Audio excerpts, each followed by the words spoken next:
Uniform na, sir? Okay. So, let's read a story lang, ha? Give me 15 minutes. In ancient times, a king had a boulder placed on the roadway. Then he hid himself and watched to see if anyone could remove the huge rock. Some of the king's wealthiest merchants and courtiers came by and simply walked around it. Many loudly blamed the king for not keeping the roads clear, but none did anything about getting the stone out of the way. So then a peasant came along carrying a load of vegetables on his back. Upon approaching the boulder, the peasant laid down his burden, tried to move the stone to the side of the road. After much pushing and straining, he finally succeeded. As the peasant picked up his load of vegetables, he noticed a purse lying on the road where the boulder had been. The purse contained many gold coins. A note from the king saying the gold was for the person who removed the boulder from the roadway. The peasant learned that many would never understand. So what is the moral of the story? Okay, let's try to use the question. What did the king place on the roadway? The boulder. Very good. Number two, what did the merchants and courtiers do when they came upon the roadway?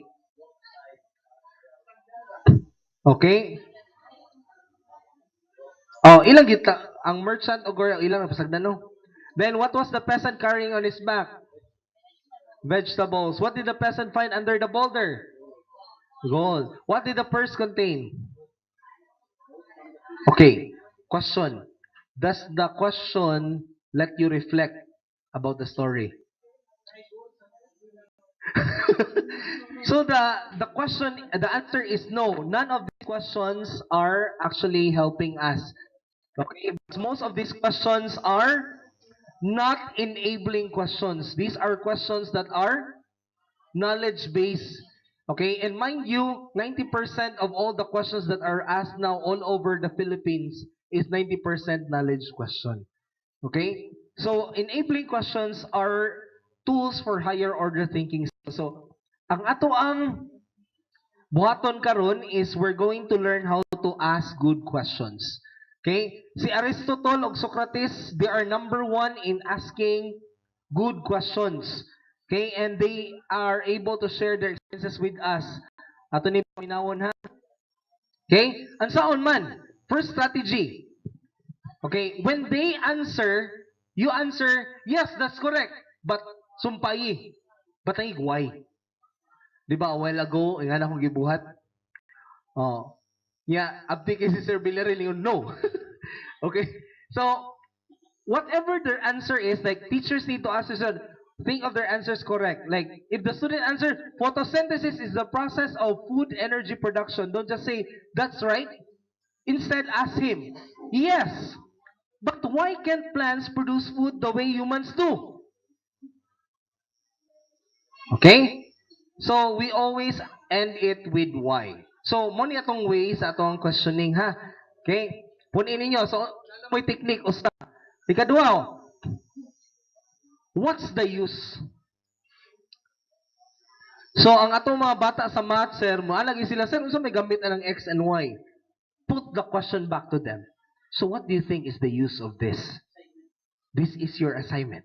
Okay? So, you are leaving them something to think for the whole night. Okay? Next. What's different now?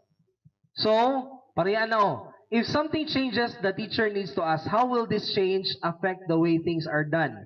Furthermore, there are 8 tactics. 8 ni kabuk. Ato ni memorize na. Like, for example, ilisa ni mo ba? Adapt. How would humans function if we produce food the way plants did? Di ba I ask you this question? Okay, so muna, adapt. Modify. Another, if plants were to produce food only through the use of moonlight, so dili na sunlight, moonlight na. Instead of sunlight, what do you think would happen? So imo na sang gi-substitute. Instead of sunlight, di moonlight na to. Dayon, substitute. What do you think would happen if all plants were blue instead of green? Hala, unsa kay pigment ang blue? Unsa pigment nga blue, sir? Wala ko'y pigment nga blue, no? So, mingon ang bata, sir, there will be no photosynthesis because it needs a green pigment called chlorophyll. Oh, so, daghan na kayo sila mga kuana. Are you sure nga ang chlorophyll lagi yung ka? So, they are already analyzing. Next, if bees help pollinate flowers were as big as cats, kung ang mga buyog pareha kuno kadako sa iring, would they still be able to do their job? Okay? Oh, so gimagnify nimo. Okay? This will be fun because they will be thinking and they will be laughing and trying to imagine. In the real world, that is how it works. Pwede nimo explore ang possibilities. Okay? Then minify, make smaller. What would happen to the food production capacity of plants if all their leaves were smaller? Nalimusultihan na, sir, magkuwangan tag oxygen kay gamay na lang mo produce og oxygen sa atmosphere. Okay, rearrange. If plant's roots were above the ground and its leaves underground, which of their processes would need to be changed? Oh, if fruits appeared before flowers, how will this affect the pollination cycle? Unya ang sexual activity ba ya kanang flower? That's the sexual organ of the plant. Oh, kinsa man mohatod sa sperm? The bees. Oh. So, kung wala na, that is the reason why there is variation in plants. Kadong na mo ang usa ka fungi na wipe out tanan ang banana, mga saging. Oh. Tungod na kay pareha naman sila genes tanan. Wa may sexual activity. Oh. Okay, kani nga na klase nga gene mamatay na sa ana nga fungi. So kung napatoy daghan sexual activity, maglailain malaki magmix man ang ilang mga muna good gyud na ang activity. Okay, combine. How different would the world be if there were only one kind of plant? Oh, daghan mga matay na yon kay naabay mga viruses, bacteria. Oh, kani. Another technique, number 4. Kung naa siya gisulti, ino na ninyo, can you prove it? Prove it to us. Okay? Pero dili ka lang, can you prove it? Kanang isog ba? Kanang kuan, can you prove it? Is there any kuan kanang evidence that you can present to us? Because we will try to kanang evaluate the idea. Okay? Next. Avoid questions that have only one correct answer.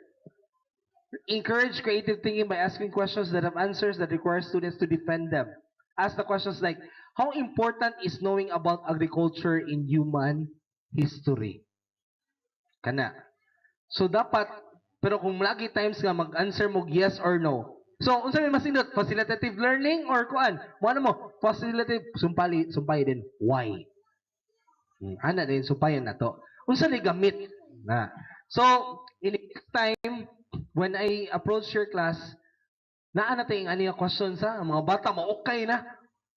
Okay yun ginato. Okay, one thing, as long as kani inyong i-apply sa inyong classroom, bahalag, sugod pa man tanong. Okay, sugod pa man gyud na may uban nga nagsugod na ako'y nabantayan nga sige nagsugod. Pero at first, sultian ta mo hinay gini. So I will defend you in terms of makaber niyong competency. Pero ang paghunahuna sa mga bata ato jung i-focusan. Higher order thinking kita. Okay? So meaning dili ta pahapyaw. Kaya kamo nagdali na mo mas competency, mo man tinuod. Di ba? Oh, ayaw mo na. Ang ako is dapat maghunahuna, ma-produce tag bata nga kamao mo analyze. Okay? So ask more questions. Bahalag dugay, Bisaya tanan strategies niya. Kung English major ma'am, English na ma'am, ikuan lang convert, bridging lang ta. Bridging.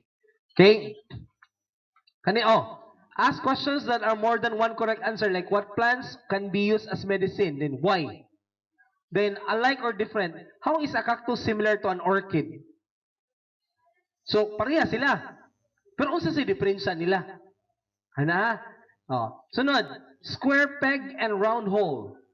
Questions with unusual relationship encourage creative thinking like, what do you think would happen if human being had no ears?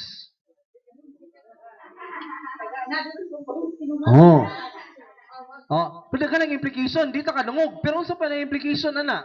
What do you think are other implications? Buhay lulipap. Ano man, sir? Okay. Naglulipap. Okay, other implications. Unsa pa lain? If we have no ears, Yes. Because in the first place, we did not hear the first word. Oh, what other things would happen? Oh, see, so you are already exploring. Okay? So muna siya ipikto sa higher order thinking. No, okay, yun to. Okay, so what do you think would happen if human produce food through photosynthesis? Kana, ato na lang ipungutan na ganina. Okay, so let's try. Kani, convert these questions into enabling questions. So sa inyong lesson plan, ano mo yung enabling questions ha? Muna yung butang dito. Oh, enabling questions. Sige.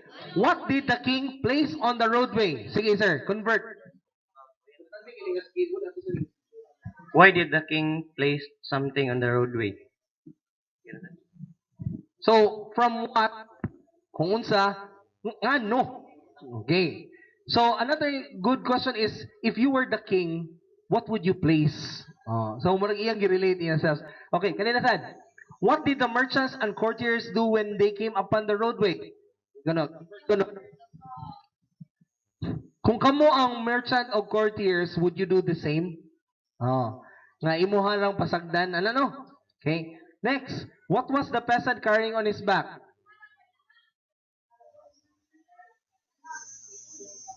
Ganun pa mo sa answer ni, di ba? Vegetable.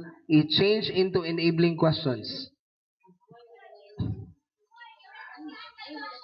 Why would a peasant carry vegetable? Of course. Okay. Saba.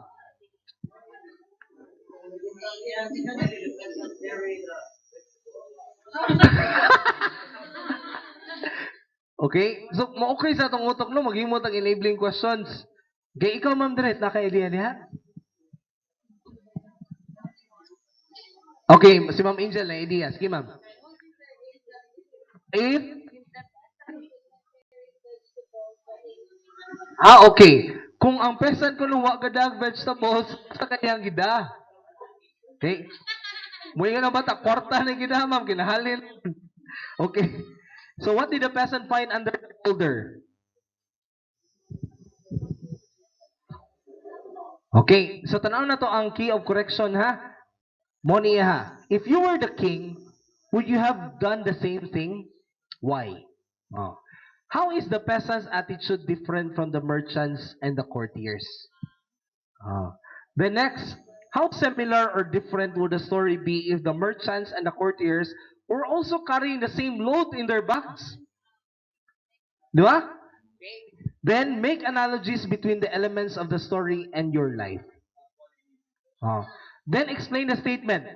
The peasant learned what many did not understand. Okay? So long na kayo, no? Enabling isa, meaning, kanong gitawag sa enablers? Meaning, inipangutana ninyo ani, ang bata, murag, ala, no? Ito, no, makareflect sa, unsa din na atong, mo rin, unsa din gusto ipahiwatig sa king, di, kung mo ni ang klase ba? Unsa din gusto sa king nga buhaton di ay, sa mga tao? Oo. Mo na gingon, ask what you can do for your country. Do not ask what the country can do for you, but ask what you can do for your country. Mo na, ask not what the admin can do for you. Okay, for the school, okay? So ano na, perspective naman na kay anyway, ang principal sa ang iyas ang una-una, do not ask what the teachers can do for you, but ask what you can do to the principal, to the teachers. Kay service masad ang una sa so kung inga na to ang attitude sa tanan, magtinabang nga kita permi, di ba? Okay, mo ni. Okay, please give time to your students to respond. Okay, especially time element is very important. We need to be early inside our classroom because we'll be asking a lot of questions. Then, take note, asking better questions helps students become better thinkers. Converting simple questions to challenging one promotes cognitive independence or the ability to think for oneself. Also take note, let's read together. On the other hand, questions should not only come from the teacher. Teachers encouraged to direct their own questions not only to the teacher but also to each other. Many students are afraid to ask questions for fear or ridicule. Make sure that the classroom is an environment that is safe for such an activity. Show respect to your student for them to also respect you. In other words, teach by example.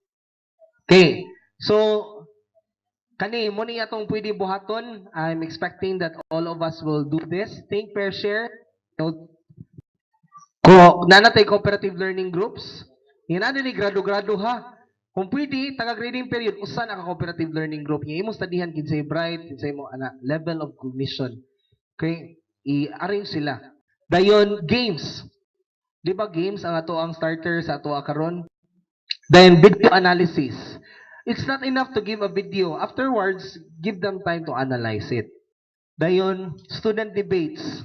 They can be formal, informal. Uy, kabantay mo ng kanang showtime ba nga na isa ka topic, daga or ipis, kinsay makasurvive kung mag-war. Ano ba? Nindot kay ma-practice ang mga bata sa ilahang pag-debate. Okay, then student dialogues, let them talk to each other. Dayon, student-generated exam, like sila magbuod sa question. Okay, teach them also how to make questions higher order enabling questions. Many research projects, buhaton. Use raw data. Kung sa data, niya, sila na ipangitag pattern. Problem-based ni siya. Ma'am, gana ko makita na ni sa math ha? Hinon, alam mo. Inyo rin ibutang diha, sige mo pangutana, hantod nga maka-form sila og rules kung sa i-follow. Hatag lang examples. Dugay ka naman pero rewarding kinastanan. Dayon, case studies.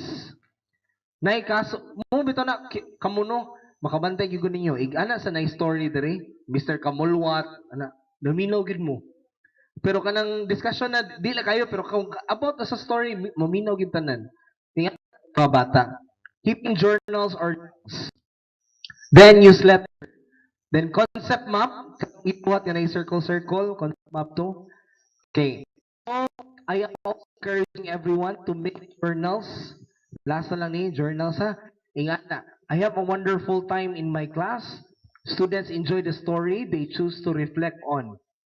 O niya, ato i-apply to ato nakatunan. Pero pwede sa taas. Ingani ra ha. Pwede sa ning Humbo ra ba? Karong adlaw, August 8. Rene participated in the discussion. Ya kana si Rene. Mo ni siya kuan ninyo bata nga kuan ba.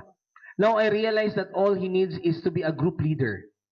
I should give him more chances to play that role. Pagsunod ng adlaw, I am glad that the poem appreciation went well. Or bingon ka nga, during my class, I noticed that they are not listening.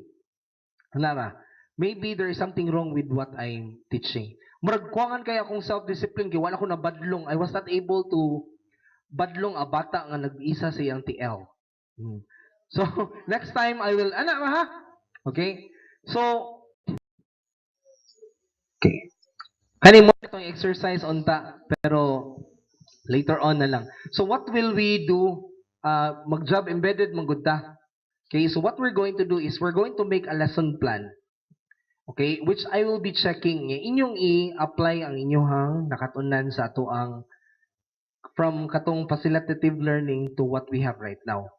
Okay, so right in your pwede katong job, pwede kato ang groupings, na amoy groupings, na amoy think, pair, share, i-appeal na niyo sa inyong pili ra. Kanya dapat na amoy enabling questions in the analysis part. So,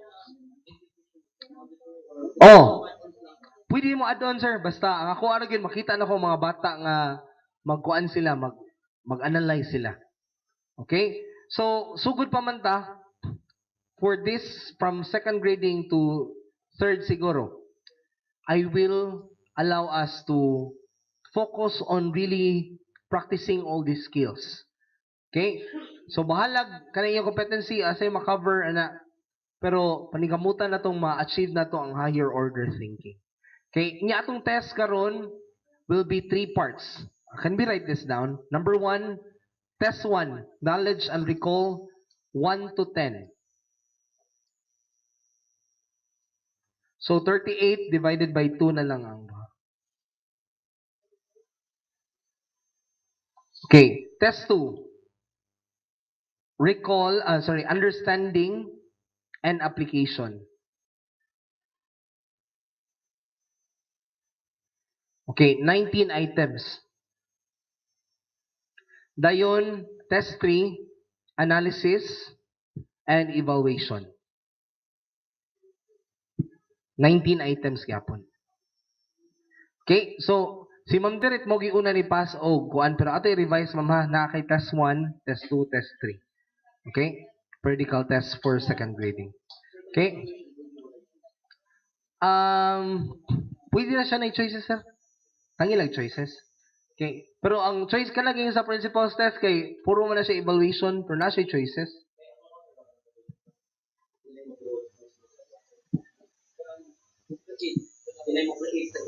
Creating gid siya. Ako, okay ra tagi ko na kung ako lang, pero sila good mo check, kita sila multiple. Oh, pwede ra sir. Basta 19, ano lang, sa ato ang kuan kay, ang iyong TOS, mag-count mo sa mga kuan, pwede na to mag-count by test 1, test 2, test 3, asa sila weak? Sa analysis ba, sa, ana. So, may bawa na to asa ilahang level of weakness. Okay? So, I won't, do you have any questions? Wala na. Thank you so much for listening.